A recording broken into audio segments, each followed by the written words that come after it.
Hey guys, welcome back to User Experience Points. This week we're going to talk about Dark Souls. Now the interesting thing about the user experience design in this game, intentional or not, is that it's completely uncompromising. Much like the game's difficulty, it's consistent almost to a fault because it establishes patterns that it never ever deviates from. Now normally this is a good thing. In fact, I established last week that XCOM could have used some more consistency in its interface. But Dark Souls follows its established patterns so closely that it actually affects usability in situations where maybe a new pattern could have been developed.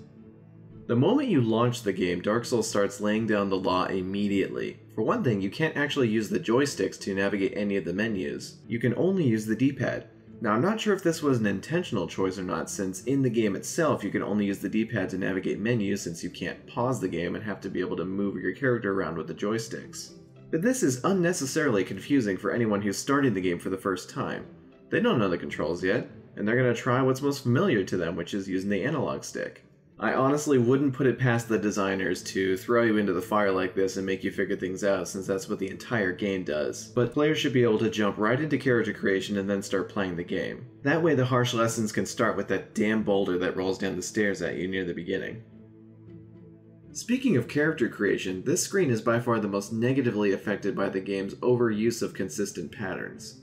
While it's great that every character customization action is done the exact same way, whether you're picking your class or your character's hairstyle, you're always choosing from a list. But the odd thing here is that every single customization element has its own description. Now this actually makes sense when you're picking your character's gift, for example, because the description actually tells you what the thing is. That can't be shown visually. But describing the hairstyles is not useful at all. Now I'm going to be kicking myself if this is an accessibility feature or something, but it doesn't make sense visually to describe something that you're seeing on screen. It seems like these descriptions were left in just to maintain consistency from where they were actually useful, but here it's just extra information for you to visually process while you're trying to focus on designing your character. This also applies to the fact that your character's stats are always on screen, even though that information is only really useful when you're selecting your class. The rest of the time, it's just one more thing your brain has to process whenever you're looking for something on screen. Even still, this screen is quite usable and is designed very well, but it's not the first thing I would want to see when I'm creating a character.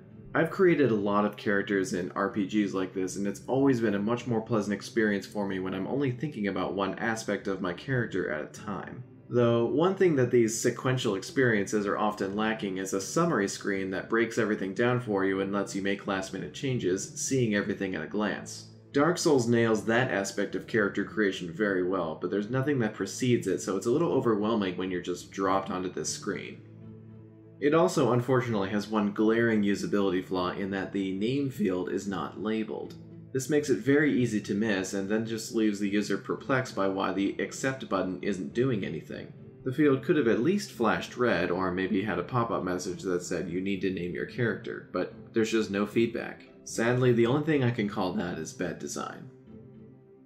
Next, let's talk about the game's main menu that is used during gameplay for everything from equipping items to adjusting the game's options. Unlike character creation, consistency is this menu's greatest asset. Each section is unique in its look and interactions, but the persisting top navigation and on-screen controls keep things usable. From start to finish, opening this menu and performing a task in it always feels efficient, which is very important for a game like this. Pressing start on the controller opens a minimized version of the menu showing only its navigation, except each section has a description. This is a wonderful way to let users choose where they're going to go before they have to see the full version of whatever the default selected screen is. Efficiency is enhanced further by lots of smart design choices within each menu. My favorite is the way that on the equipment and status screen, your character's information is divided into smaller chunks that can be toggled between very quickly. This is especially useful on the equipment screen because you can very quickly see how an item affects every aspect of your character.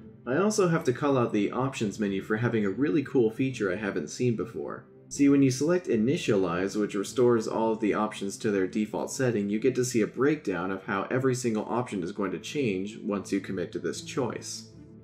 That, my friends, is badass UX design. And that's all I've got time for this week. As always, thank you so much for watching. If you enjoyed this video, you should definitely subscribe because I upload a new episode of User Experience Points every Friday. See you all next week.